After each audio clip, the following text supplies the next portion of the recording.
Bueno, pues vamos a comenzar con la clase de hoy y quiero hacer previamente dos advertencias. La primera, básica, como siempre, es que esto es el contenido básico o esencial, no el contenido de exigencia en la asignatura, ¿vale? Sobre el dolo hay muchísimo escrito, en particular sobre el dolo hay muchísimo escrito, en los materiales docentes tenéis mucha más información y mucha más explicación de todas las teorías y en definitiva todo lo que hay que saber, por supuesto además en los manuales recomendados en la asignatura, y simplemente aquí lo que vamos es a dar, pues, como digo siempre, una especie de píldora de las cuestiones esenciales o las claves de el dolo, ¿vale? Bueno, esas en realidad en una son las dos advertencias que quería hacer. Bien, vamos a hablar del dolo, vamos a hablar de probablemente la institución penal más compleja y con más incidencia en el esquema del delito de todas las que existen. En el fondo, en el dolo o alrededor del dolo se han planteado todos los problemas de la teoría del delito y en el fondo, en lo difícilmente resoluble respecto al dolo, siguen estando las grandes cuestiones dentro de la teoría del delito. Es más, yo diría que de algún modo los auténticos, es decir, en derecho penal, en teoría del delito, suele haber dos tipos de divergencias, o dos tipos de naturaleza de divergencia.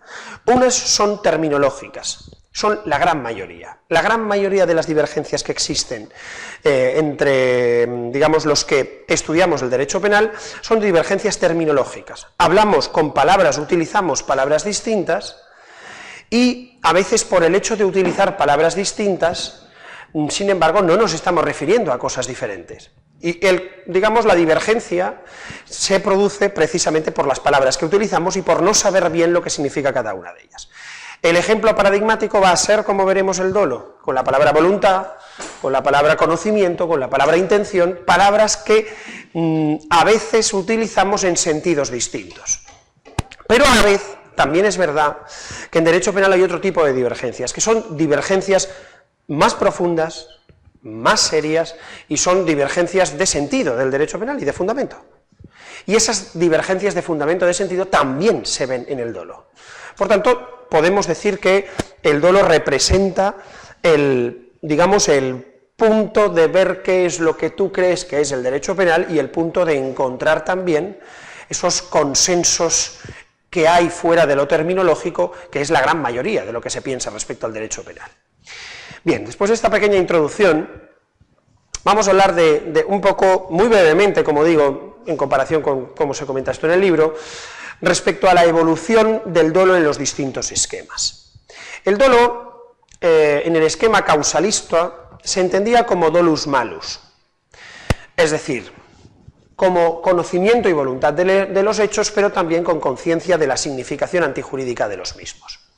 Esto deriva de, si os acordáis, el esquema causalista clásico en el cual se configuraba el dolo, ¿vale? En el tipo, conforme al esquema causalista clásico, que expliqué el otro día, tendríamos por una parte la tipicidad, que era puramente objetiva, y por otra parte la culpabilidad, que era subjetiva. El dolo no era parte del tipo, sino que el dolo era una forma de culpabilidad. Si el dolo es una forma de culpabilidad, hay dos formas de culpabilidad, la culpabilidad dolosa y la culpabilidad imprudente, en el sistema causalista. Aquí está todo lo objetivo y aquí está todo lo subjetivo.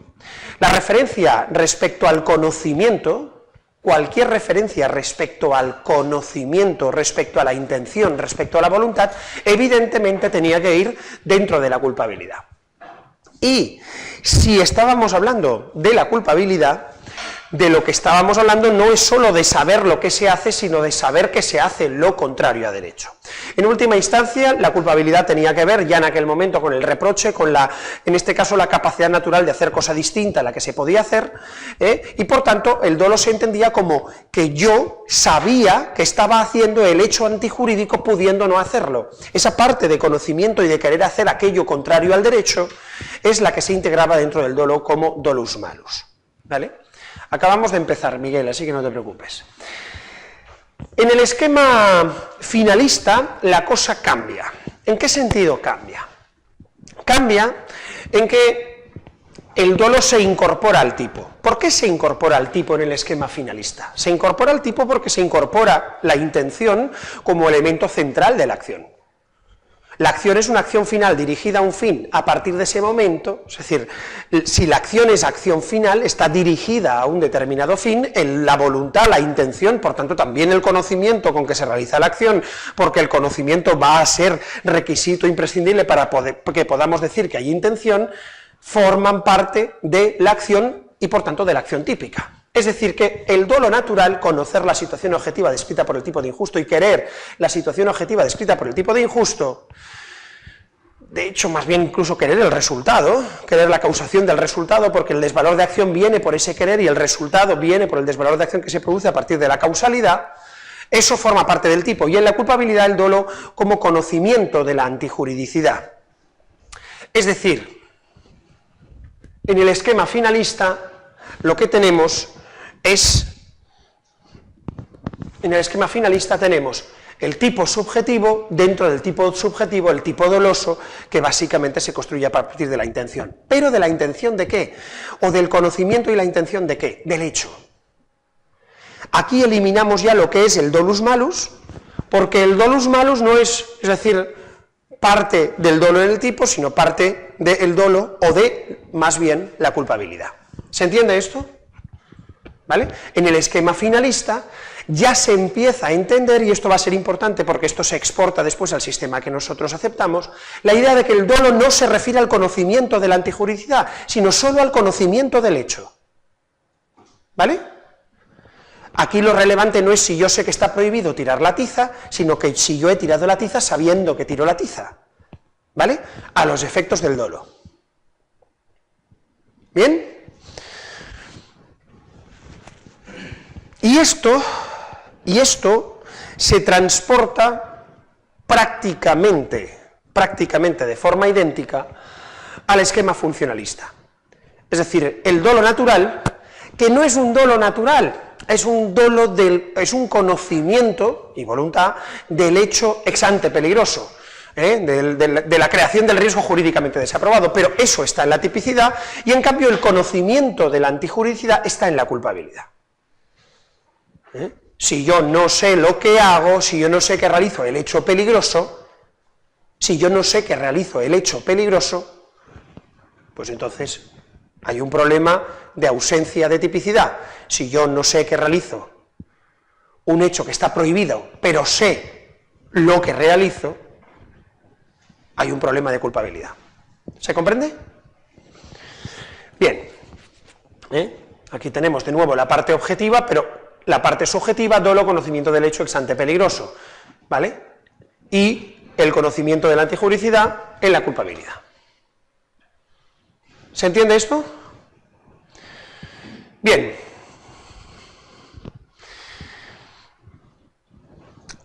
¿Qué es, por tanto, el dolo en la actualidad y cómo concebimos el dolo en la actualidad? Bien, el dolo en la actualidad podría definirse como el actuar consciente del sujeto con conocimiento del peligro que su comportamiento representa para el bien jurídico y, por tanto, con conocimiento del hecho típico. El dolo se entiende básicamente, después lo explicaremos más, porque a partir de la configuración de sus elementos, sobre lo que vamos a entrar ahora, veremos en qué medida tiene relevancia o no la voluntad en el dolo, que la tiene, ¿vale? Pero se puede definir básicamente como el actuar consciente del sujeto con conocimiento de ¿qué? De que el hecho es la realización del peligro. ¿Eso significa que yo tengo que saber que el hecho es, digamos, desde una perspectiva antijurídica, peligroso? Lo que significa es que yo realizo aquello que realizo y que yo realizo aquello que desde una perspectiva social se va a entender como injusto. Pero yo no tengo por qué saber que eso está prohibido, ¿se entiende? ¿Vale?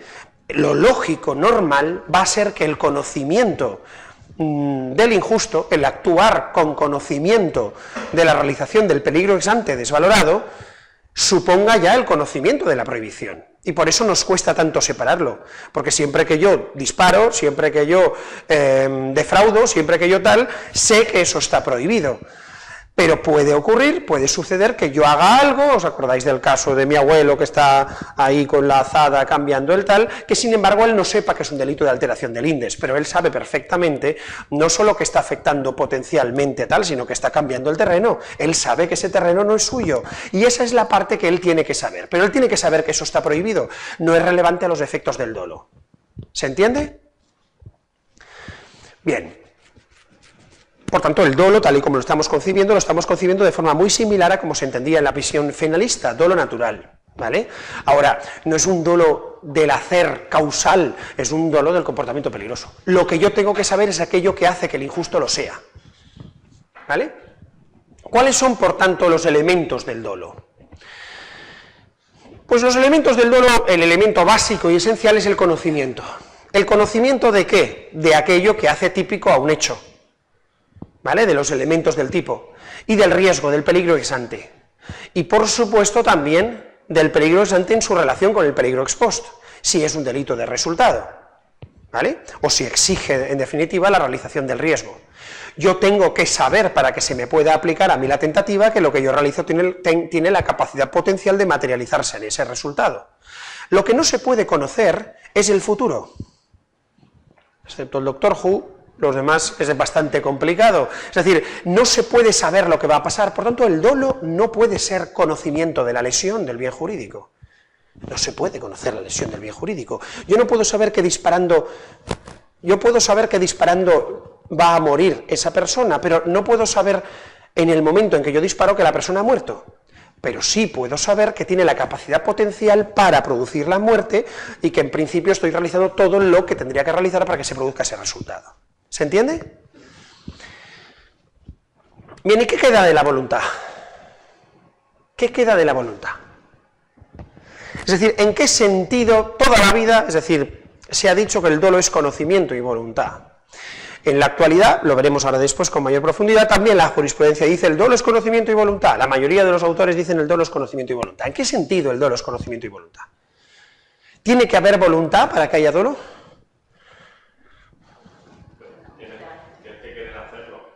Claro, tiene que haber voluntad ¿de qué?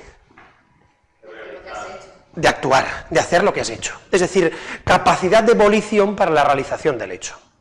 ¿En qué sentido tiene que ser en el dolo, tiene que haber voluntad?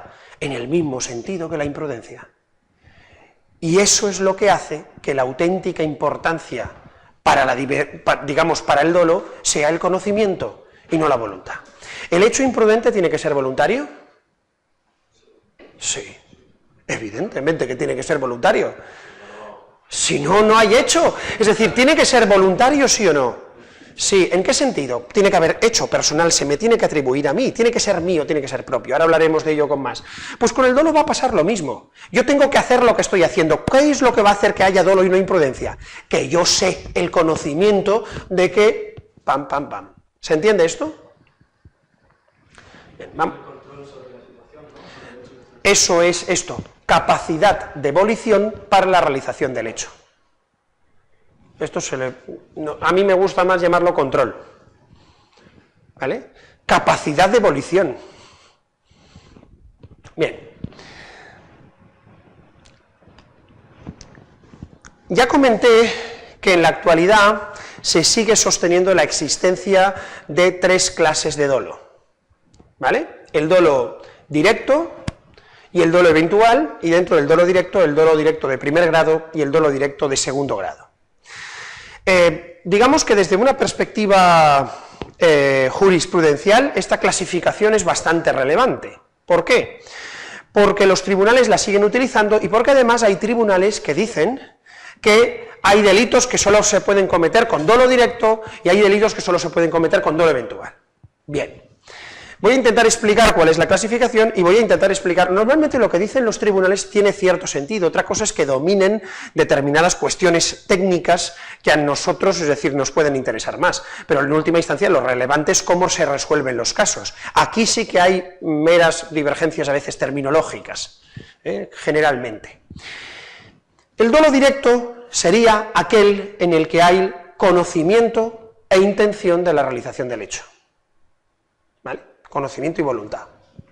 Habría dolo directo de primer grado cuando el hecho se dirige, estamos hablando de dirección final, se dirige a la realización del objetivo y se realiza precisamente aquello que se pretendía.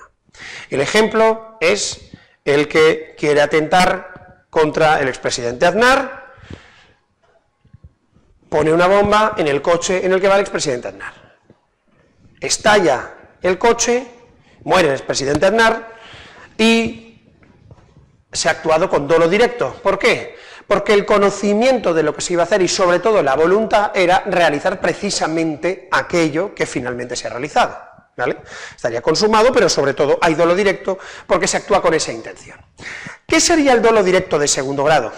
El dolo directo de segundo grado es cuando hay conocimiento e intención, aunque el auténtico objetivo no es precisamente producir ese resultado, que se ve sin embargo como inevitable y por tanto se quiere realizar, es decir, se quiere realizar. No es el auténtico objetivo, pero sí es parte del objetivo, el chofer que lleva a Aznar.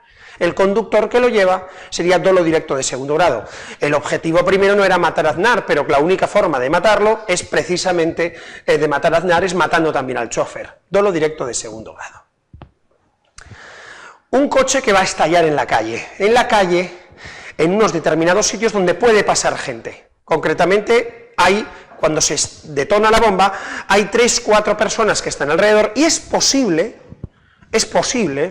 más bien yo diría que es probable, por la metralla y por la cantidad de dinamita que se ha puesto, sabiendo que se iba a hacer estallar en la calle, es probable que muera alguien. Desde luego no hay intención de que muera nadie más.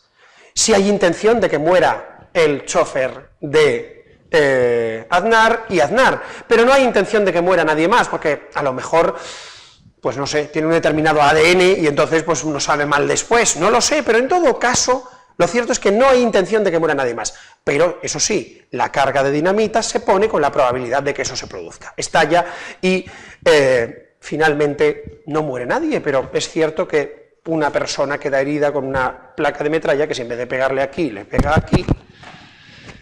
aquí, pues, bueno, hubiera muerto. Pregunta. ¿Podríamos decir que hay homicidio en grado de tentativa en ese caso? Respecto a la persona que la placa de metralla le ha cortado el brazo, pero no le ha matado. Elena no ha dicho nada. Elena no ha dicho nada. Yo creo que no, ¿Por qué no? ¿Hay un comportamiento peligroso ex ante para el resultado, sí o no? ¿Se materializa ex post en un peligro real para el bien jurídico, sí o no? Bien. ¿Hay dolo, sí o no? Claro, ¿hay dolo de primer grado respecto a esa persona? No. ¿Hay dolo de segundo grado? No. ¿Hay dolo eventual? ¿Sí o no? Sí. ¿Entonces? Pues sí, evidentemente que sí. ¿Se representa como probable la posibilidad de que muera y pese a todo realiza la conducta? Es decir, sabiendo que es posible que muera gente. Sí. De hecho, los atentados terroristas, nosotros siempre hablamos de los que mueren, pero nos olvidamos de que hay tentativas respecto a aquellos que han sido puestos en peligro. ¿Por qué? Porque hay una total, es decir, un total reconocimiento del peligro, y una total decisión, palabra importante, en el sentido de, con conocimiento, actuar voluntario hacia eso, ¿vale? ¿Por qué he puesto ese ejemplo? He puesto este ejemplo para que comprendáis que realmente la diferencia entre el dolo directo y dolo eventual a los efectos de la determinación de responsabilidad penal es absolutamente nula. Nula. Entonces, pues se sigue utilizando. ¿Y por qué se sigue utilizando? Se sigue utilizando porque, como digo, hay sentencias que dicen este delito solo se puede cometer con dolo directo y no con dolo eventual. ¿Y qué es lo que quieren decir en realidad? Lo que quieren decir es que hay delitos que exigen un elemento subjetivo, intencional, específico, establecido en el tipo penal. Es así, el ánimo de lucro. ¿Se puede cometer el delito de hurto con dolo eventual? Pues sí, pero lo que quieren decir en realidad es que, es decir, ¿por qué sí? Porque no existe ni el dolo eventual ni el dolo directo. Lo que pasa es que es cierto que además de realizarse con conocimiento, tienes que actuar con ánimo de lucro. Es decir, conocer no solo, es decir, que tomas la cosa, sino conocer que la cosa es ajena y querértela quedar y no querer devolverla dentro de 5 minutos.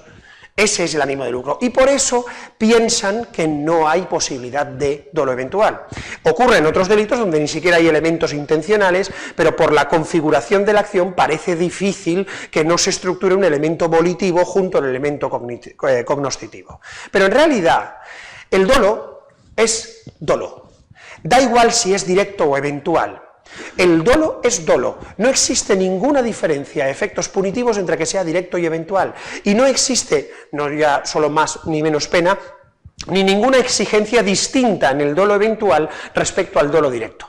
Con lo cual, el dolo es dolo, y lo relevante es que se realice el hecho con conocimiento de la realización del peligro desvalorado desde una perspectiva ex ante, ¿vale?, y en la materialización ex post del mismo. ¿Se entiende esto? ¿Vale? Esto, por tanto, es poco relevante. No me digáis, bueno, no me digáis, podéis decir, podéis desarrollar la idea de si es dolo directo o dolo eventual en los casos prácticos, pero en última instancia también hay que poner de manifiesto que lo relevante no es eso, sino la distinta responsabilidad. Se puede atribuir más responsabilidad porque después en la graduación de pena sabéis que tenemos la posibilidad de graduar con más pena, menos pena. No hay una regla directa que establezca una mayor pena o menos pena a partir de esto. ¿Se podría establecer una mayor o una menor pena a partir de la distinta intención con la que ha actuado el sujeto? Se podría, sí. Yo creo que no es el elemento que deberíamos tener esencial y no es un elemento que deberíamos tener en cuenta a la hora de considerar el merecimiento de pena. Pero todo se puede argumentar, pero en todo caso desde una perspectiva interna de merecimiento de pena, el legislador ha dejado reglas muy claras y en ningún momento ha establecido una regla distinta respecto al dolo directo y al dolo eventual. Bien, la clave, en última instancia, del dolo estriba, o ha estribado en los últimos años, ahora ya no, ahora estriba en otro punto, y lo explicaré después, pero ha estribado durante mucho tiempo en la diferencia entre dolo e imprudencia. Es ese límite mínimo, más que la posibilidad de existencia de límites máximos, el que marca la auténtica comprensión de qué es el dolo. El dolo será aquello que no será la imprudencia exige también que no sea dolo. En ese punto de fricción de qué es dolo y qué es imprudencia, es donde se va a comprender realmente qué es el dolo. Y ha habido varias teorías a lo largo de los tiempos, voy a citar simplemente las dos más importantes y una teoría un poco ecléctica que en realidad no lo es tanto, para explicar un poco cómo se ha intentado resolver la cuestión de la diferencia entre dolo e imprudencia.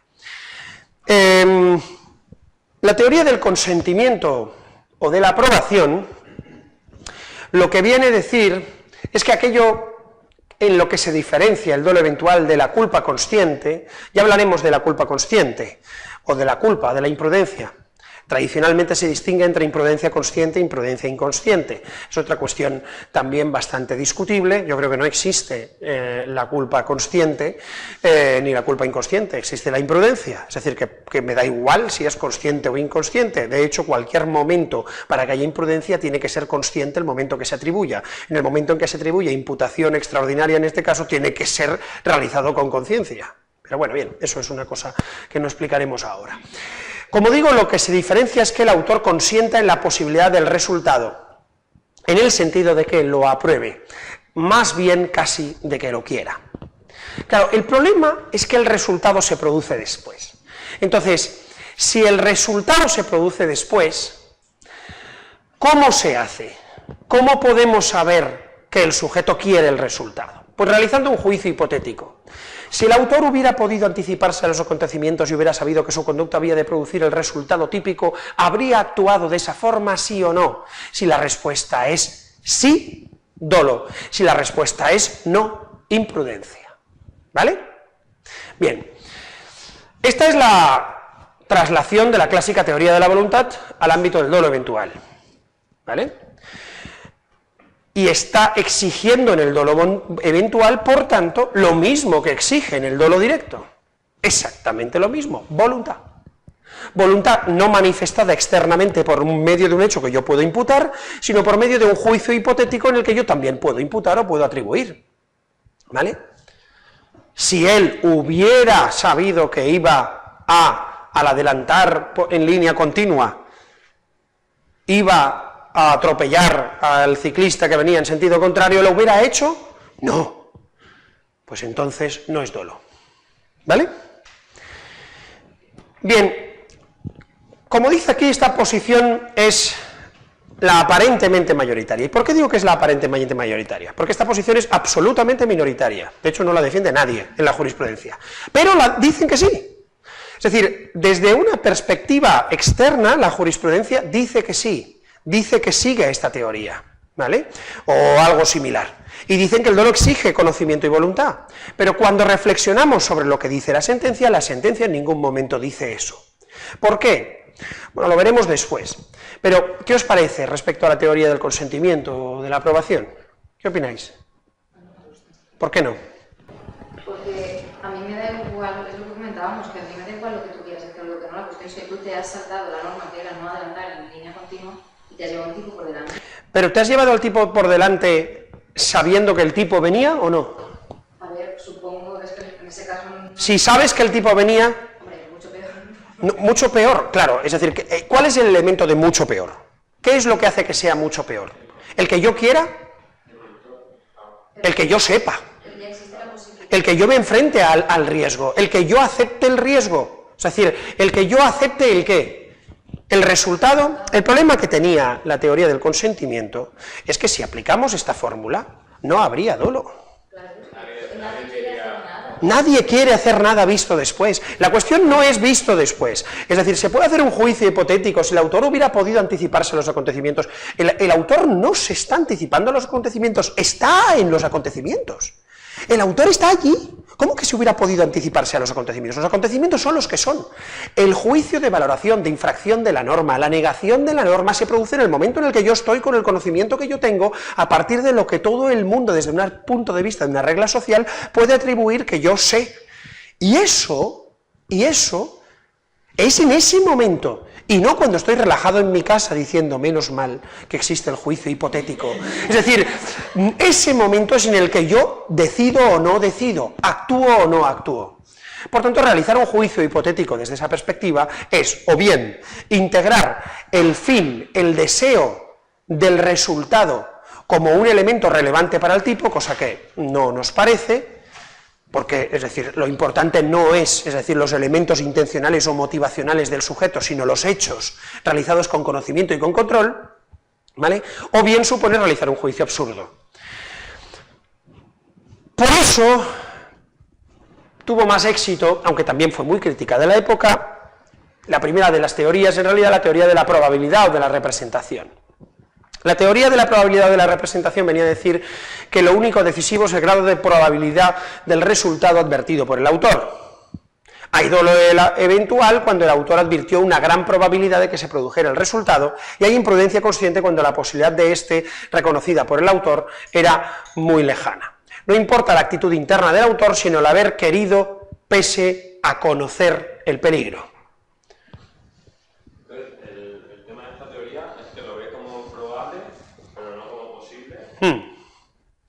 Claro, el problema que tiene esta teoría es lo frágil y tenue que es eso de probable y posible. ¿Qué es probable y posible? Pero en realidad no es el problema de esta teoría, sino que es la gran grandeza de esta teoría. Es que la valoración jurídica es tenue y frágil. Es así. Es así. Pero es lógico que busquemos fórmulas que nos sirvan mayor y que nos sirvan más y que nos den más seguridad, pero no existen. En última instancia, esta teoría, en mi opinión, lo relevante es que pone el acento sobre dos cosas. Primero, sobre lo relevante del conocimiento, y segundo, sobre lo no relevante, el deseo, o el conocimiento del resultado.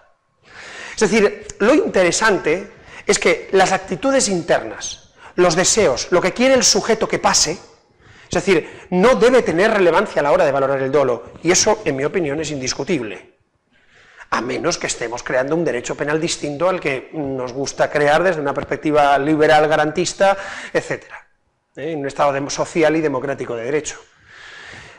Lo relevante no es lo que yo deseaba que pasara, sino lo que pasa sabiendo yo que puede pasar.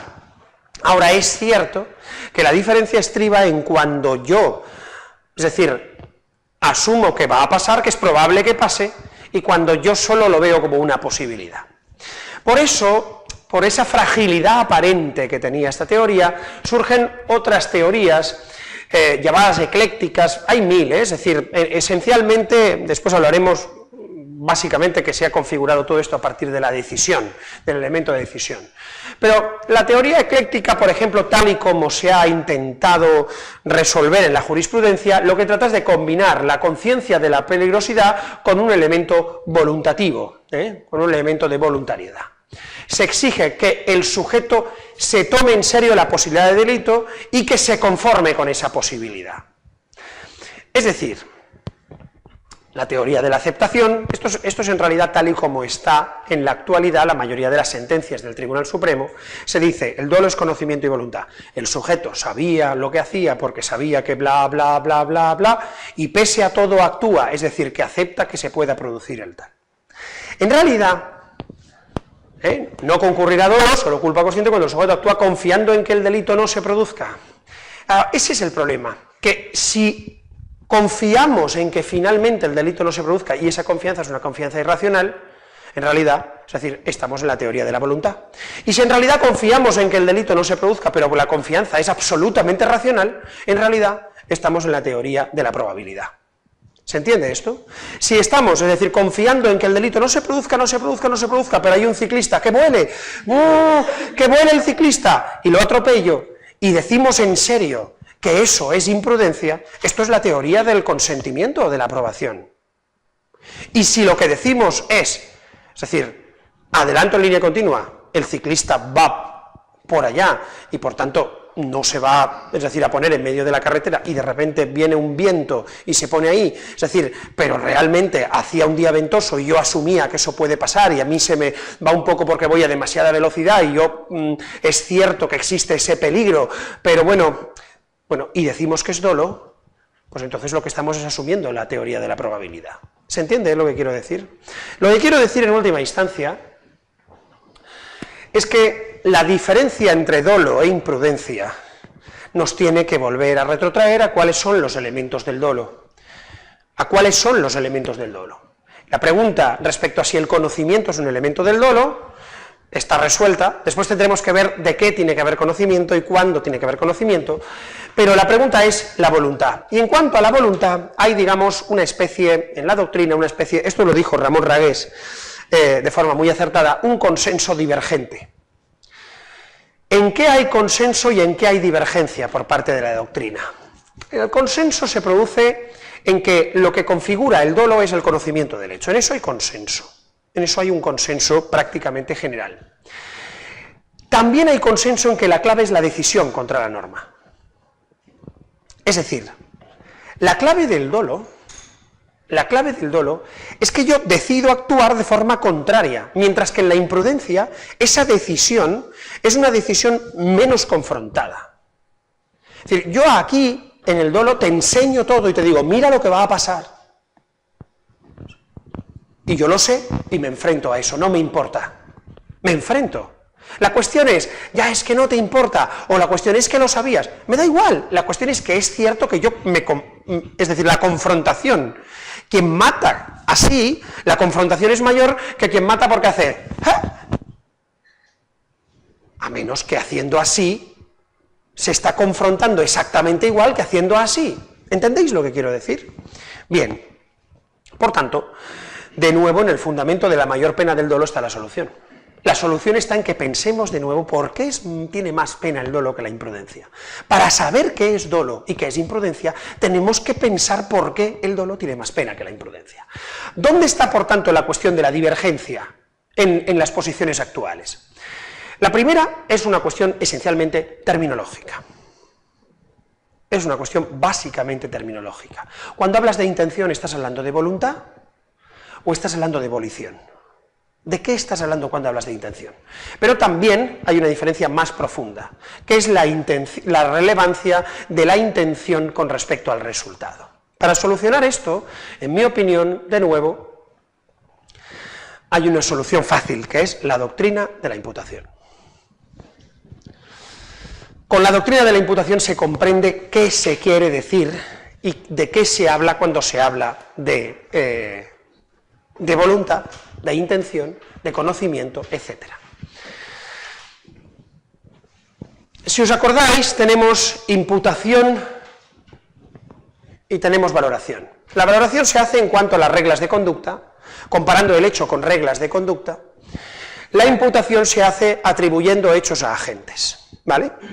Bien, para que haya una atribución de un hecho a un agente, tenemos que poder decir que el hecho se realiza con conocimiento y con control, ¿vale? Cuando hablamos de voluntad, en estos términos, ¿de qué estamos hablando? De control, es decir, de poder hacer una cosa distinta a la que yo hago, ¿vale? De poder hacer una cosa distinta. ¿Yo puedo no abrir la mano y que caiga el papel? Sí puedo, pero sin embargo no lo hago. Eso es la voluntad. Ahora bien, ¿yo quiero ensuciar? ¿Yo quiero ensuciar? La cuestión está en que cuando nosotros hablamos de si yo quiero ensuciar, estamos pasando a una segunda fase. ¿Cuál es la segunda fase? La segunda fase es que no solo estamos atribuyendo, es decir, a quién le pertenece que el papel haya caído al suelo y de quién es, que eso es imputar, y ahí es importante el conocimiento de que el papel va a caer al suelo, y la voluntad de abrir los dedos, la voluntad de la acción, o el control sobre la acción, ¿se entiende? Sino que además estamos ya valorando el hecho. Estamos pasando al applicatio legis ad factum. Y en la applicatio legis ad factum, ¿es posible que tengamos que tener en cuenta elementos intencionales? Pues es posible. Imaginemos que la norma de la Universidad Miguel Hernández dice: aquel profesor que voluntariamente o que intencionalmente ensuciare el aula, tal. Bien, será necesario, si yo, por ejemplo, lo que hago con esto siempre es poner el mismo ejemplo, y siempre lo recojo, siempre, ¿vale? Y un día venís de repente porque hay un problema, una tutoría en el examen, se me olvida y me voy. Pregunta: ¿yo he infringido la norma de la Universidad Miguel Hernández, sí o no? ¿Seguro? Pues yo diría que no. ¿Sabéis por qué? Porque es cierto que yo he actuado de forma dolosa, con conocimiento y con control, pero me ha faltado la intención de ensuciar. ¿Por qué? Porque yo en el momento en que lo dejo sé lo que estoy haciendo, pero sé también, es decir, que voy a recogerlo después. Pero después no lo he recogido porque se me ha olvidado y en ese momento no tengo conocimiento. Es decir, ¿es posible que haya elementos intencionales en las normas? Sí, de nuevo, el ánimo de lucro, o cualquier otro elemento. Pero eso no es dolo, eso es una exigencia típica y es una cuestión de valoración, no es una cuestión de imputación. Se tiene que imputar el hecho como se imputa todo el hecho, con conocimiento y con control. Si hay una exigencia de una intención respecto a un resultado, o me la pone el tipo, o no se puede exigir. ¿Se entiende? Es decir, cuando se habla de que se actúa con intención, tiene que haber intención, lo que la mayoría están diciendo es que el sujeto que actúe con conocimiento quiere hacer lo que hace, y por tanto eso simplemente es conocimiento de la acción, ¿vale? Conocimiento y control sobre la acción. Por tanto, la teoría de la imputación lo que nos enseña es que en el dolo lo que tiene que haber es conocimiento y control sobre la acción, es decir, sobre el hecho. ¿Se entiende esto? ¿Se entiende? ¿Sí o no? Ahora, ¿es necesario que efectivamente yo quisiera que se produjera el resultado? No, me da igual, no es relevante, a menos que ¿qué? Que el tipo penal lo incorpore. El tipo penal puede incorporar elementos intencionales. ¿Las intenciones están mal vistas o bien vistas según las que sean en la sociedad? Sí, se pueden incorporar. ¿Se entiende esto? Bien, estos son las normas prohibitivas, etc. Bien, ¿cuáles son los problemas actuales en los que está el dolo? Bueno, haciendo una pequeña recapitulación, por tanto, respecto a la diferencia entre dolo e imprudencia. ¿Cuál es la diferencia entre dolo e imprudencia, por tanto? ¿Cuál es? ¿Conocimiento de qué? Porque conocimiento, por cierto, ¿hay conocimiento de que se está haciendo algo en el hecho imprudente? Sí, también tiene que haber. Claro, lo que no hay es un conocimiento del peligro que se materializa en el resultado, es decir, o en el peligro jurídicamente desaprobado ex ante. Es decir, es una cuestión de conocimiento. La relación, digamos, de voluntad entre lo que yo hago y el resultado injusto, ¿tiene alguna relevancia? No. Repito, la relación de voluntad entre el comportamiento que yo hago con conocimiento y el resultado, ¿tiene alguna relevancia? No. La relación de voluntad entre mi actuar y lo que se produce en el mundo externo o en el mundo de la valoración social, ¿tiene alguna relevancia? Sí, que si yo no, es decir, si ha sido un movimiento reflejo, si ha sido un tal, pero ¿eso cambia algo con respecto a la imprudencia? No. ¿Qué es lo que hace que cambie con respecto a la imprudencia? El conocimiento del riesgo. Por tanto, ¿qué es lo que diferencia al dolo y la imprudencia? El conocimiento. Por tanto, ¿cuál de las teorías tiene más sentido? La teoría de la probabilidad. La teoría de la probabilidad es la que tiene todo el sentido del mundo. Todo el sentido del mundo. A mayor conocimiento, es decir, cuando yo conozco el peligro, se me puede atribuir. Sí, sí, claro. En el caso de la imprudencia podría ser un conocimiento del riesgo menor, entonces ya hablaríamos, es decir, tú te representas un peligro, pero un peligro menor que efectivamente hay. No es que sea un conocimiento menor, es decir, hay una cosa importante, que es que se suele hablar, lo has dicho bien, pero quiero explicar que no está, es decir, que no está bien dicho de otra forma, ¿vale?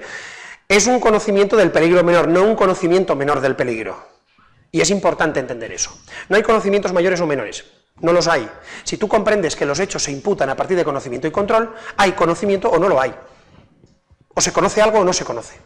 El problema es el de siempre, que el sistema de imputación es imputar y valorar. Y en realidad, como decía Kant, vamos siempre, es decir, en el ir y venir de la mente. Ese ir y venir de la mente es, yo imputo un hecho, pero como este hecho no lo valoro como injusto, imputo el siguiente. Como este hecho no lo valoro como injusto, imputo el siguiente. Como este ya sí lo valoro como injusto, entonces este es en el que tengo que ver si hay conocimiento y control. Y en realidad eso hace que yo haga primero un poco de aplicatio legis ad factum y después impute el hecho. Pero en realidad la cuestión está en que para que haya dolo, tiene que haber el conocimiento de aquello que nosotros hemos considerado que es más grave que haya imprudencia. Es decir, es tan simple como, de nuevo, plantearnos por qué castigamos un hecho como doloso y por qué lo castigamos como imprudente, y ahora vamos a volver a eso. ¿Por qué castigamos un hecho como doloso? Porque socialmente, si marcamos unas reglas con respecto a unos bienes, hemos dicho, el tío que se enfrente a esas reglas de forma directa y que sepa perfectamente que está infringiendo la regla, no solo ya respecto a la prohibición, sino respecto a que está realizando aquello que la sociedad no quiere que se realice, ¿vale? Ese tío merece más que el desgraciado que no sabe directamente la regla, pero debería haberlo sabido y debería haber estado en una posición suficiente como para saberlo. Si el fundamento de pena es ese, ¿cuál es la relevancia? La relevancia de la confrontación es el conocimiento. Los malos deseos, el ser malvado, nosotros no le estamos dando importancia, pero socialmente es posible en un determinado momento que la tenga, sí, que lo pongan en el tipo penal. Normalmente los malos deseos, lo que en realidad encierran en la sociedad es, digamos, peligrosidades o tendencias que se suelen tipificar y que se suelen regular, pero si no se regulan yo no los puedo considerar porque es meter la ética, meter cuestiones morales que en mi opinión no es relevante. ¿Cuál es la diferencia, por tanto, entre, es decir, hay en la imprudencia conocimiento, en la imprudencia habrá conocimiento del hecho que se realice, pero ese hecho que se realiza no es todavía un hecho peligroso, por eso hay una imputación extraordinaria, extraordinariamente me imputan aquello y me responsabilizan por aquello, por lo que yo sin embargo no tengo conocimiento como para que se me imputara. Por eso es imputación extraordinaria, ¿vale? ¿Cuándo hay imputación ordinaria? Cuando yo es decir, el hecho que va a ser valorado como injusto, lo realizo con conocimiento y con control. Aquí estriba el problema, y aquí es donde viene el problema de la ignorancia deliberada. Y ahí es donde viene el problema actual de la ignorancia deliberada. No sé si he contestado a tu pregunta. ¿Alguna cosa más? Vamos a ver, en la actualidad se dice que hay dos problemas del dolo. La discusión respecto a la diferenciación entre dolo e imprudencia sigue. ¿Por qué sigue? Sigue básicamente porque es una cuestión casi o prácticamente irresoluble. Bueno, yo creo que he explicado alguna vez, a ver, no sé si va alguno de los lápices que hay por aquí, y yo no sé si en la cámara se ve. ¿Tú sabes si en la cámara se ve la pizarra? Yo expliqué en clase lo de la paradoja Sorites. ¿Os acordáis? ¿Vale? Con el dolo sucede, como con cualquier valoración de conceptos que se relacionan entre sí, es decir, esto es poco y esto es mucho. Esto sigue siendo poco, pero habrá un determinado momento donde sea difícil decir si es poco o mucho. Con el dolo sucede lo siguiente: en la actualidad, en el sistema español, solo hay, es decir, tipos dolosos y tipos imprudentes. Y a veces la diferencia de pena entre ellos es una diferencia muy alta. En el homicidio doloso es 10 a 15 años, el homicidio imprudente es 1 a 4 años.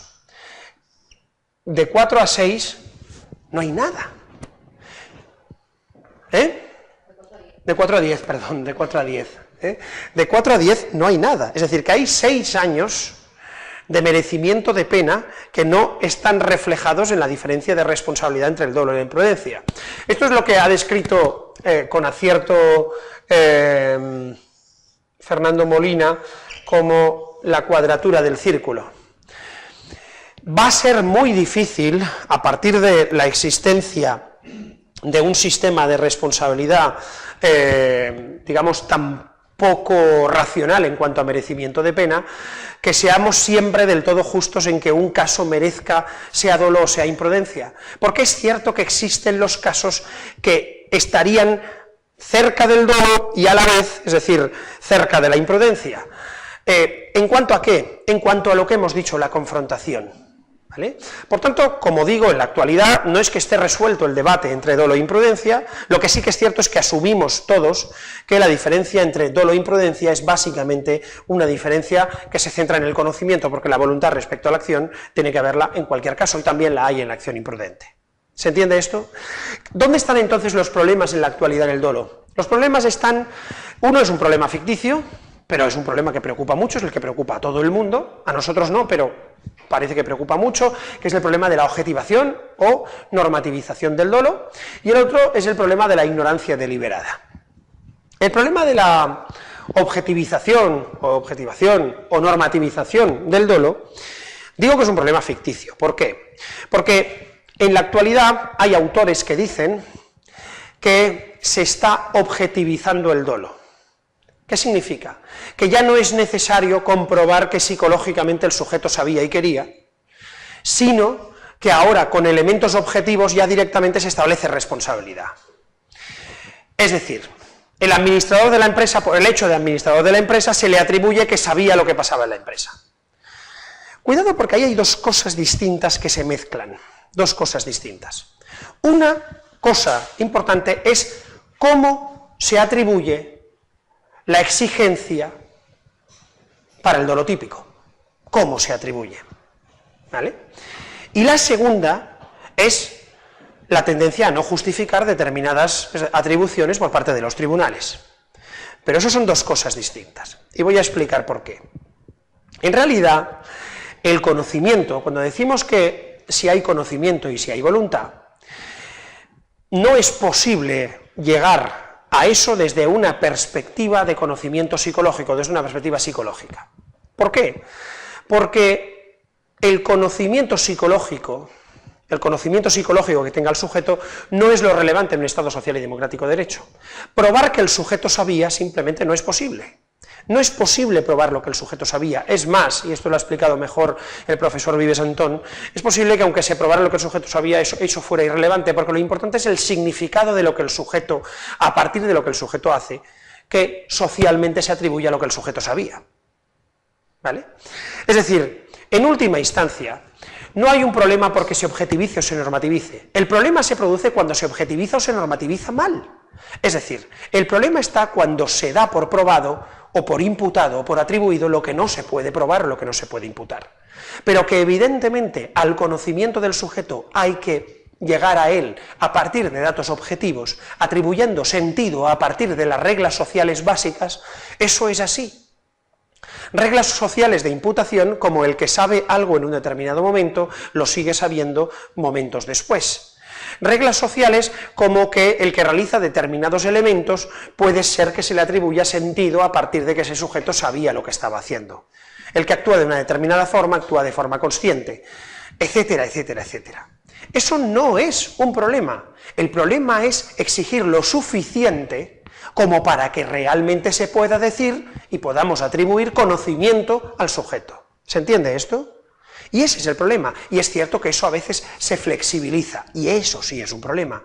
Cuando de repente, en efecto, yo digo el administrador lo tiene que saber todo. No, perdón, el administrador sabrá lo que sabrá, y habrá que ver, otra cosa es que debiera saber más. Bien, eso es una cuestión ya de distinta responsabilidad, que es posible que en un determinado caso me dé igual, es decir, y la responsabilidad que establezca es la misma, pero entonces será la infracción del deber y no la realización del hecho, y son dos cosas distintas. Me está viniendo a la cabeza el tema de la infanta. Bien. Lo que tú estás explicando. Sí. Podrían argumentar. Sí, la verdad es que, es decir, apenas tenemos información ahora efectiva más que a través de lo que sale en prensa. Por lo que sale en prensa, de momento sí podríamos llegar a decir que la infanta sabía que había, es decir, sabía que la infanta firma facturas, ¿vale?, que están relacionadas con un delito fiscal que parece ser que se ha cometido, ¿vale? Todo esto, es decir, con la información que tenemos es muy difícil realizar una valoración. Pero lo que sí que podemos decir es, ¿qué es lo relevante en última instancia? ¿O qué podemos decir de la infanta?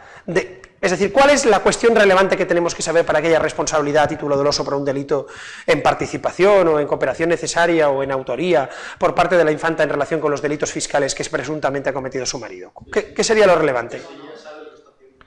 Si ella sabe lo que está haciendo o si ella sabe algo más. Si lo ha hecho o no. Si lo ha hecho o no lo ha hecho. Evidentemente, no solo si lo ha hecho, sino si lo ha hecho sabiendo lo que hace. ¿Vale? Bien. Ahora la cuestión es, en efecto, ¿cómo se va a atribuir sentido a partir de si sabe? En efecto, es decir, tiene que ser como, pues cogiendo el aparatito, poniéndole el aparatito a la infanta, pidiéndole previamente permiso al rey, y entonces sabiendo si lo sabe, no lo sabe, no existe el aparatito. Como no existe el aparatito, se le tiene que hacer con la infanta lo mismo que se hace con todos los demás, que es atribuir sentido, en este caso sentido de conocimiento o de desconocimiento, a partir de todos los datos de información que nosotros tenemos. Eso es lo que toda la vida se ha llamado la prueba del dolo. Es una prueba indizaria, a partir de datos objetivos. En realidad, más que prueba del dolo, es atribución. Es decir, no se prueba, el dolo no se prueba, el dolo se crea, el dolo se atribuye, se imputa. Es decir, es el sujeto imputante, en este caso el juez, el que crea el conocimiento, porque el conocimiento, es decir, la persona me da igual si lo tenga o no lo tenga, pero yo atribuyo sentido, es decir, y yo por tanto imputo. Pero esto, es decir, lo ha explicado mucho mejor Hruska que yo. Pero lo relevante es, en última instancia, que lo que no se puede realizar es una atribución que no esté bien fundamentada en las reglas de experiencia. Yo puedo establecer que conforme a las reglas de experiencia, el que firma algo siempre lo lee.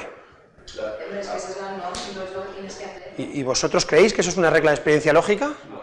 Yo ya os digo que no. Sí. Yo ya os digo que no.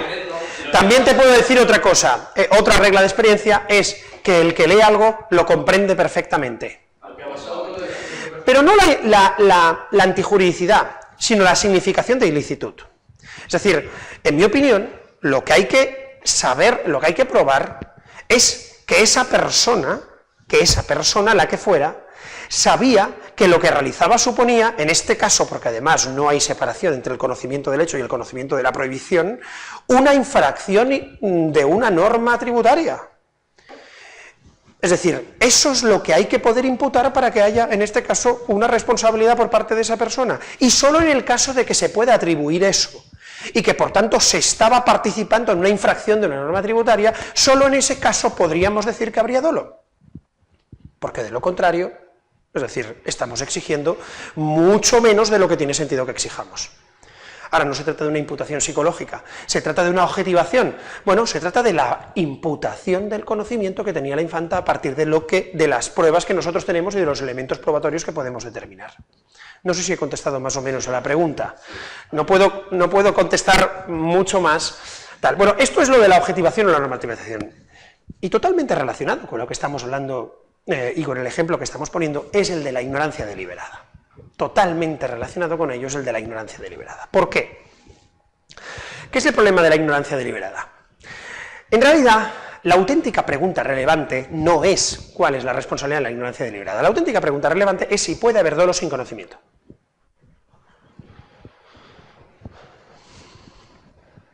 Sin conocimiento de lo que estás realizando. Sin conocimiento del peligro, claro, sin conocimiento del peligro ex ante. Porque esto nos desmonta todo el chiringuito. Nos lo desmonta totalmente. Es decir, si aceptamos no la ignorancia deliberada, sino que si aceptamos que es posible el dolo sin conocimiento del hecho peligroso ex ante, entonces lo que estamos es decir, teniendo que volver a empezar del principio y decir, vamos a ver, ¿qué es el dolo? Porque ya nos tenemos que cargar todo lo que sabemos hasta el momento, ¿vale? Es decir, nos obliga a revisar el fundamento del dolo y a bien a cambiar el fundamento del dolo o a construir los elementos del dolo a partir de un distinto fundamento y decir que no es necesario conocimiento. Hay un libro muy interesante argentino reciente donde se plantean ese tipo de cosas y donde se plantean, en mi opinión, de forma no muy distinta a las que ha planteado Hruska hace mucho más tiempo, como una cuestión de, sobre todo, huir del psicologicismo mental que va detrás del dolo, que yo creo que soluciona un poco esta cuestión. Bien, vayamos otra vez al fundamento del dolo para resolver la cuestión de la ignorancia deliberada. ¿Cuál es el fundamento del dolo? ¿Por qué es peor? ¿Y por qué te castigan con mucha más pena si cometes el delito de forma dolosa que si cometes el delito de forma imprudente? ¿Por qué? Porque quieres cometerlo y cuando lo haces imprudentemente no quieres cometerlo. Correcto. ¿Y por qué te castigan con más pena? Porque se te puede reprochar más, porque es más reprochable. Es decir, que es un problema de culpabilidad. No. Es que si es un problema de culpabilidad tenemos un problema, que es que estamos estableciendo en el tipo. ¿Por qué es más peligroso para el bien jurídico? ¿Sí o no? ¿Es más peligroso el comportamiento doloso que el comportamiento imprudente? Pues sí. ¿Por qué dices que no? Bueno, yo tengo claro que si voy conduciendo y adelanto en línea discontinua y sé que no va a venir nada, pues esa es una imprudencia mía y no va a afectar a nada. En cambio, si lo hago sabiendo que viene algo, daño mucho más. Así que yo creo que al fin y al cabo es el mismo peligro. Es interesante que pongas el ejemplo del tráfico. Es decir, si yo, por ejemplo, veo que viene un coche y choco contra él, por ejemplo, es decir, es mi exmujer, yo lo sé, entonces yo, es decir, cojo y choco contra ella para matarla, ¿vale? Eso es más peligroso que el tipo que todas las mañanas conduce habiendo bebido una barbaridad de alcohol. ¿Sí? Porque tienes conocimiento actual de lesionar el bien. Desde una perspectiva de peligro, claro, porque ¿cómo has dicho? Porque tienes un conocimiento actual real. Pero entonces tú no te estás fijando en el peligro, te estás fijando en otra cosa, pero no te estás fijando en el peligro. Es decir, ¿qué es más peligroso? Y vuelvo a insistir, ¿qué es más peligroso? Que tú todas las mañanas conduzcas y te pongas borracho increíble, es decir, a unos grados increíbles y cojas el coche y tal. Bueno, depende, expos depende de lo que pase, pero es más probable que muera más gente en todo caso, es mucho más probable que muera más gente en el caso del borracho que en el caso del tío que mate a su mujer. Mata a su mujer y ya no vuelve a conducir mal. En cambio, el borracho va a seguir conduciendo mal, ¿sí o no? Desde una perspectiva de peligrosidad, puede matar a más gente. Bien, la cuestión está en que no creo que sea, es decir, una cuestión de peligro, no sé si... Yo creo, pero no sé si siento que hay un mayor enfrentamiento a la norma en el caso del dolo que en el caso de la imprudencia, es decir... Hay un mayor enfrentamiento, ¿en qué sentido? En el sentido de que tú sabes que estás cometiendo a cierta una conducta ilícita y aún así te enfrentas a la norma y piensas, me da igual si posteriormente se objetiviza o no, piensas que vas a incumplirla, directamente te da igual.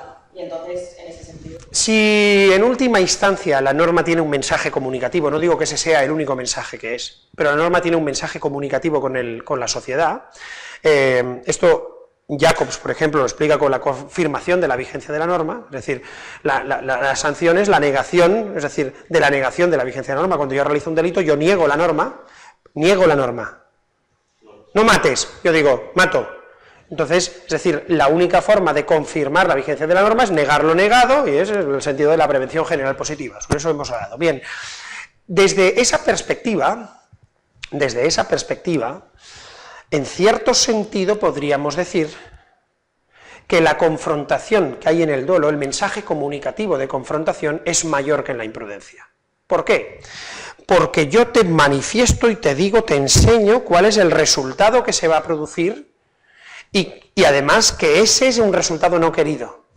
Eso en el dolo. En la imprudencia, o mejor dicho, en el desconocimiento del riesgo, no la imprudencia, sino cuando no se conoce el riesgo que se realiza, el mensaje de confrontación es menor, aunque también existe, y como también existe, para determinados bienes también se regula.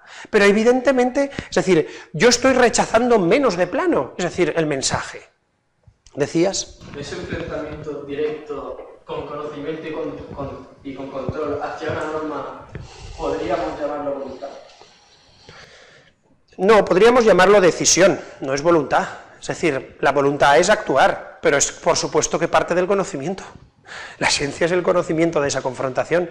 Cuanto más sepas que te enfrentes, más te confrontas.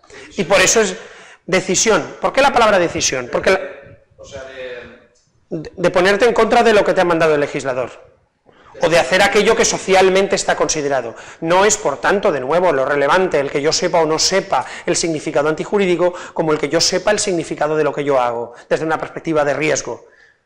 ¿Se entiende lo que quiero decir? Yo voy a un planeta extraño, extraterrestre, y hay ahí unas cosas verdes muy bonitas, ¿vale? Bajo de mi nave y hay una piedra y unas cosas verdes muy bonitas. ¿Vale? Yo miro, no me ve nadie, cojo la piedra y hago, y la tiro contra las cosas verdes muy bonitas.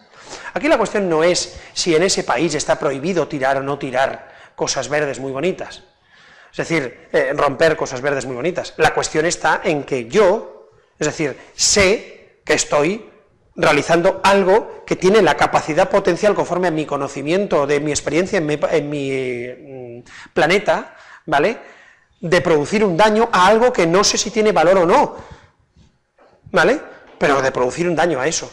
Eso sería actuar con dolo, ¿sí o no? ¿Es confrontarte? Sí, con dolo natural, es decir, ahora resulta que en efecto esas plantas son las plantas de no sé qué, no sé cuántos y qué tal. Tío, yo no lo sabía, parecen plantas verdes, tampoco te pongas así. No, porque esto es el elixir del cual emanamos los curicuru. Bien, pues... Claro, eso es una cuestión de reprochabilidad. Ahora, lo que me interesa a mí es esta idea de la confrontación con el mensaje normativo. ¿Y de dónde viene la confrontación con el mensaje normativo? La confrontación viene por el conocimiento. Es decir, en sociedad nos cae peor, por decirlo en unos términos que todos entendemos, el tío que le digo, no hagas esto, y lo hace, que el tío que digo, y con cuidado con esto, y el tío no va con cuidado. ¿Por qué? Porque me está yendo más en contra de mí, ¿sí o no? Es decir, está mostrándose desde una perspectiva del mensaje comunicativo que yo le he lanzado, me lo está rebotando de una forma más violenta que con aquel que simplemente no va con cuidado. Y eso es lo que socialmente, a lo que socialmente responde la diferencia entre dolo e imprudencia. Si comprendemos eso, a lo mejor comprenderemos cómo se tiene que solucionar el problema de la ignorancia deliberada. ¿Qué decías, Elsa? Yo me recuerdo con el borracho con el que quiere matar a su mujer.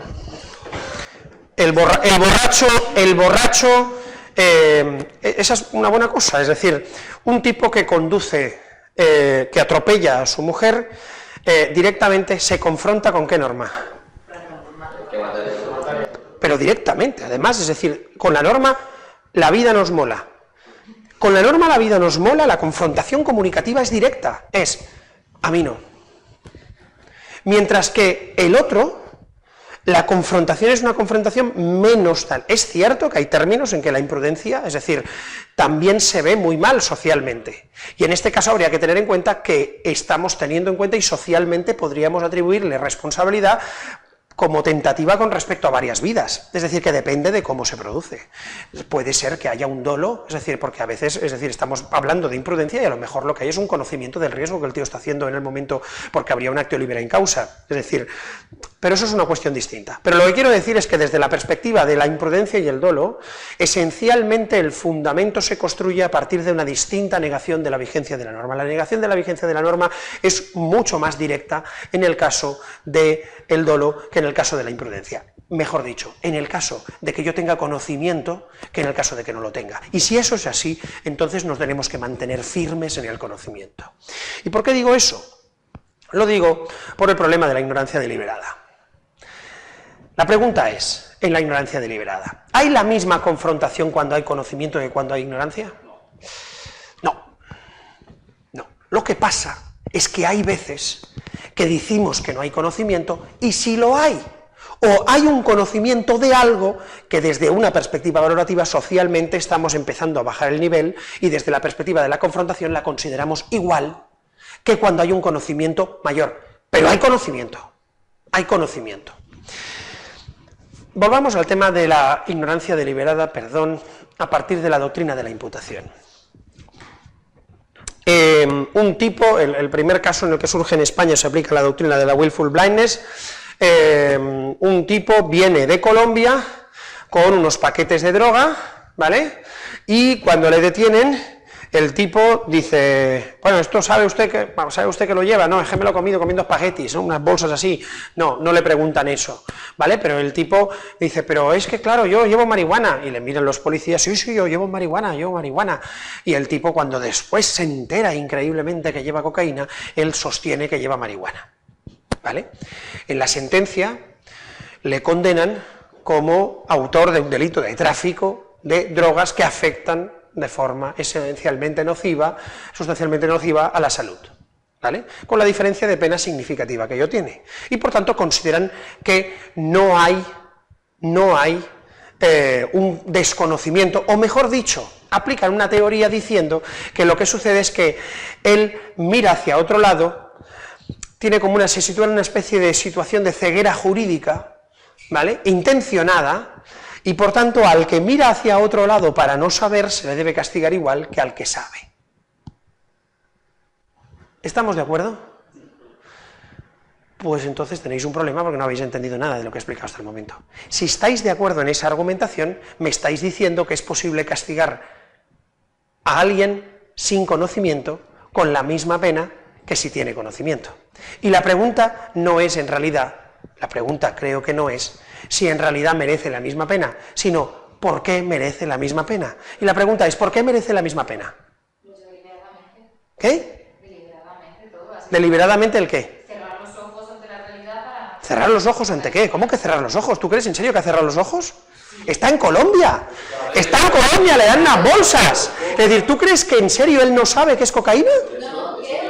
Pues entonces no me digas que no lo sabe. El problema de la argumentación jurídica es que en este caso ellos están diciendo, él dice que no sabe, por tanto no sabe. Resulta que es el primer imputado que miente en la historia. ¿Es el primer imputado que miente? Sí. No, claro, es que los demás dicen siempre la verdad. ¿Qué me estás contando? Que él diga que no sabe no significa que él no sepa. El problema de nuevo es el siguiente. Nosotros tenemos que partir de un hecho, con conocimiento y control, y ese hecho valorarlo o no valorarlo como un hecho injusto. Aquí está el dolo, y aquí está el dolo, ¿por qué? Porque en la valoración, es decir, estamos en la valoración del tipo doloso, pero por supuesto si hay conocimiento nos vamos a ir al tipo doloso, si no hay conocimiento del hecho realizado con peligro nos vamos a ir al tipo imprudente.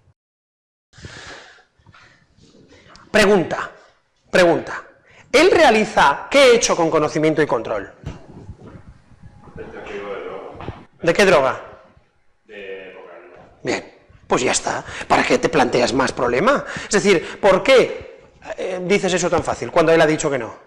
Porque viene de Colombia y... Porque viene de Colombia, porque de Colombia lo que se trafica es con cocaína y porque no es creíble argumentar que lleva marihuana, porque en Colombia no se trafica con marihuana, apenas. De Holanda, a lo mejor pueden interpretar que... Bien, ¿es relevante eso, el lugar del que venga? Bueno, sí, es... Claro que es relevante, evidentemente que es relevante, porque son los elementos objetivos que nos van a determinar cuál es el conocimiento que tiene. ¿Por qué tiene más pena en este caso que si lo realizara imprudentemente, que además no tendría ninguna pena? Porque la confrontación existe confrontación por el hecho de no mirar, existe confrontación por el hecho de saber qué, lo suficiente como para saber que hay un conocimiento probable de que lleve cocaína. ¿Es probable que lleve cocaína? ¿Y qué era el dolo eventual? ¿Se entiende o no? Yo voy a decirte que era el mismo caso del aeropuerto de Colombia, la maleta, que le dicen que pide la maleta, etc. Acordaos, en el caso de la maleta, ¿vale? Le da la maleta, le dice te doy $3.000 si subes la maleta, te doy $3.000 cuando bajes, etcétera, etcétera, ¿vale? Os acordáis que él está en Colombia también, en Bogotá, lleva la maleta, sube con la maleta y cuando está en medio del avión le detienen. ¿Eso es un delito doloso, sí o no? ¿De qué? Dependía, ¿no? Si llevaba la bomba... Claro. ¿Un delito doloso de qué? Depende. ¿Qué lleva? Cocaína. ¿Dolo? Dolo. ¿Ignorancia deliberada? No. Ni ignorancia deliberada ni porras. Dolo. Imputamos el conocimiento suficiente como para establecer que el hecho después en la valoración es del riesgo probable de que lleve cocaína. ¿Hay un riesgo probable de que lleve cocaína, sí o sí? Sí. Pero pregunta, ¿lleva una bomba? Nada.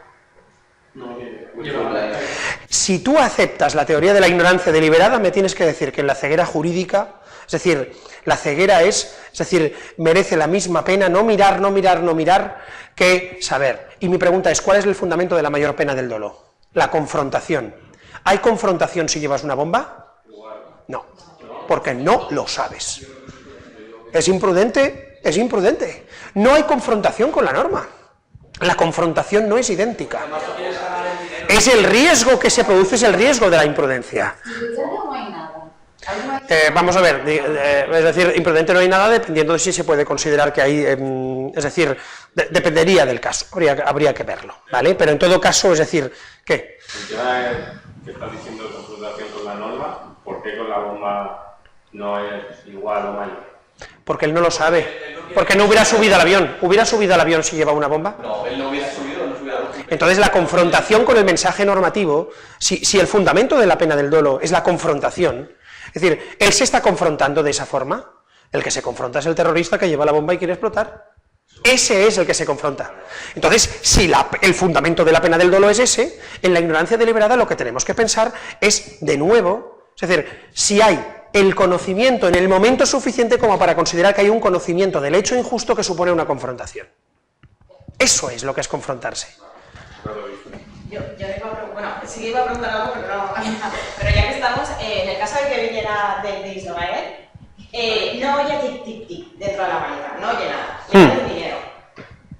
Y sube, de hecho, él tiene unas grandes creencias religiosas y lo había hecho, pero no se puede demostrar que él sabía lo que había dentro de la maleta. Y no oye tic-tic-tic, lleva una maleta y le dan un dinero por entrar dentro del avión. Bueno, no es necesario que se responda, oye, a ver, si oye tic-tic-tic, sí, pero si no lo oye... Interesante tú. No, interesante lo del tic-tic-tic, iba a decir. No, pero el ejemplo es bueno, ¿por qué? Porque volvemos a lo de la paradoja Sorites. Lo que me estás es poniendo problemas con la cuestión probatoria.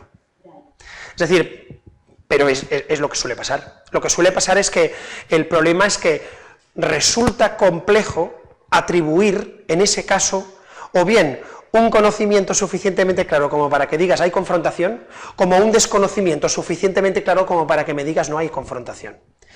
Lo importante es saber qué es lo que tenemos que encontrar y, por tanto, ver de qué estamos más cerca. si hubiera un sistema más justo, en el que, es decir, hubiera un calibrado, y el que, por ejemplo, la ignorancia deliberada de otra forma regulada nos la incluyeran en una categoría intermedia, a mí no me parece del todo mal, aunque seguiríamos teniendo un problema de deslinde. Siempre tendremos un problema de deslinde. Siempre que hay lindes hay un problema de deslinde, ¿vale? Entonces, yo tal y como tú lo explicas, estoy cerca de poder imputar dolo, tal y como lo explicas, porque creo que hay una confrontación suficiente, y creo que hay un conocimiento suficiente de la probabilidad. Pero depende, habría que verlo. Si estás en Colombia y te ofrecen $3.000 por subir una maleta, que cuando estás arriba en el avión tienes que darle un botón. Entonces eres muy tonto. No eres tonto. ¿Cómo eres tonto? ¿Tú qué sabes? ¿Cómo que tú qué sabes? Vamos a ver. Tienes que darle un botón, ¿para qué? Para que, con perdón, pero... ¿Para que salga una raya? ¿Pero qué me estás contando? Es decir, para que salga cocaína, es decir, en pequeñas porciones, para venderla sale en bolsa. Botón, ping, una bolsa. ¿Quién quiere? ¿Vienes de Colombia? Da igual. Pues por eso, es decir, que no. No entiendo tu caso. ¿Alguno más? Miguel. ¿Por qué pondrías lo de en dolo? Porque me apetece. Que no- ¿A que no se puede hacer eso? Yo creo que- Habría que argumentarlo. En el momento- Argumenta tú que es imprudencia. Mira, es imprudencia, por ejemplo, si le dicen el maletín, cuando llegues a tal sitio donde vaya de Israel, tienes que entregar el maletín. No le van a decir, toma el maletín por dinero y suerte. O sea, eso está diciendo que tiene una bomba y se sube al avión.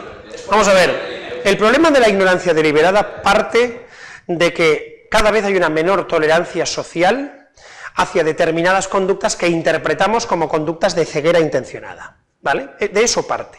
Es decir, cada vez toleramos menos el que se sitúa a sí mismo para no conocer la norma y tal. De ahí un poco toda la explicación, que está bien explicada, aunque en mi opinión no bien resuelta del todo, en el libro de Ramón Regués, pero es decir, de ahí viene un poco, viene de que estamos bajando la tolerancia. Yo lo que digo es que podemos bajar la tolerancia, pero al límite mínimo de volver a decir cuál es el fundamento del castigo de mayor pena del dolo y cuál es el castigo del fundamento de la menor pena que tiene la imprudencia. Y el fundamento es la confrontación directa. Es decir, en el dolo hay una confrontación comunicativa, un enfrentamiento comunicativo a ese mensaje, ¿vale? Me tienes que poder decir que eso es así, o yo te tengo que decir que existe ese. Tal y como tú lo estás explicando, pues no lo sé. Pero yo lo que te digo es que hay casos donde, es decir, socialmente no lo interpretarían como tú lo estás interpretando. Puede ser, pero perdona, lo importante es lo que se interprete socialmente y lo que se atribuya desde la perspectiva judicial, lo que se impute. El juez difícilmente diría que él piensa que va a devolver el maletín, es decir, bueno, no lo sé, es decir, el elemento Israel en este caso, el dependiendo de quién le dé el maletín, pues abre una serie de condicionantes importantes. Le da el maletín antes de pasar por los controles. ¿Por qué antes de pasar por los controles me lo vas a recoger después? ¿Para qué me lo vas a recoger después si tú lo tienes que pasar por los controles? No resulta muy creíble. Ahora, ¿participar en una actividad delictiva en sí es participar en esa actividad delictiva? No. Un ejemplo que se está aplicando mucho al tema de la ignorancia deliberada es el ejemplo de las mulas, ya no de la droga, sino las mulas del phishing. ¿Vale?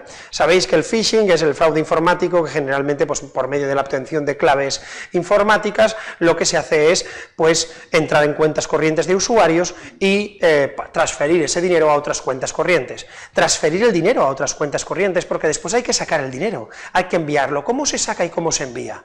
Pues de una forma muy fácil. Un tío va al banco, porque si no vas al banco y no sacas el dinero, a menos que realices compras, etcétera, etcétera, va a ser mucho más difícil tener disponibilidad del dinero, sacarlo del sistema bancario y que te impidan finalmente sacarlo. Alguien tiene que ir al banco. Cuando alguien va al banco y saca el dinero, pues inmediatamente, muchas veces, la policía lo sabe, el banco ha avisado, etcétera, etcétera, y entonces detienen a la persona. ¿Quién es el que saca el dinero? ¿El de la banda organizada que ha preparado todo? No, una mula. ¿Cómo se contrata esa mula? Se le contrata pues diciéndole que va a recibir una cantidad en su cuenta bancaria, que esto proviene de una actividad de juego y que tal, es un tema legal, pero necesitamos que en su país pague menos impuestos, entonces si usted se queda un 10%, nosotros el resto nos lo tiene que enviar por MoneyGram. También hacen contratos, etcétera, etcétera. Las caras que está poniendo Miguel de Las caras se refieren a qué, Miguel? A que nadie se cree que eso sea así. Bien, el problema estriba en lo siguiente. Se dice, pues eso es lo que hay que hacer. Pues eso es lo que hay que hacer. Eso es lo que hay que establecer. Eso es lo que hay que establecer. Lo que hay que establecer es de qué hay conocimiento y control y, por tanto, qué se puede imputar y si eso se puede valorar como la realización del injusto prohibido con conocimiento de la peligrosidad, que es lo que se exige para que haya un tipo doloso. ¿Vale? Hay un delito, que es el delito de blanqueo, ¿vale? Porque esto antes se intentaba meter por medio de la estafa. Yo he escrito un artículo sobre esto reciente donde intento explicarlo. El delito de blanqueo, tal y como está configurado en la actualidad, es un delito donde se puede integrar la mayoría de estas conductas, pero como dolo o como imprudencia. El delito de blanqueo permite el blanqueo imprudente. La cuestión es dolo o imprudencia por parte del tipo que coge y saca el dinero y tal. Pues de nuevo insisto que la cuestión es la confrontación, ese enfrentamiento. ¿Entendéis? El fundamento tiene que ser el conocimiento. Pero no es necesario que sea... ¿Sabe usted que el dinero es ilegal? Sí, sí, lo sé. No, tío, es decir, no hace falta eso. ¿Qué edad tienes, Miguel? Vale, pues dolo.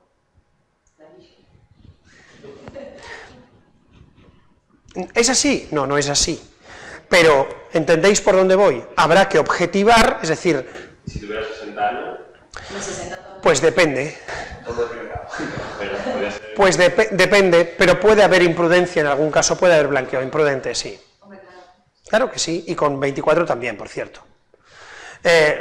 ¿Entendéis lo que quiero decir? Lo que quiero decir es que, pero de nuevo, habrá que partir del conocimiento, porque el conocimiento de la probabilidad de que estoy realizando el injusto es lo que supone el enfrentamiento con la norma y es lo que supone la mayor pena del dolo. ¿Se entiende? Hacemos un pequeñito descanso. Nos queda el error, que es poquito, ¿vale? Hacemos un pequeño descanso, 5 o 10 minutos, o continuamos y lo terminamos. 5 minutos. Venga.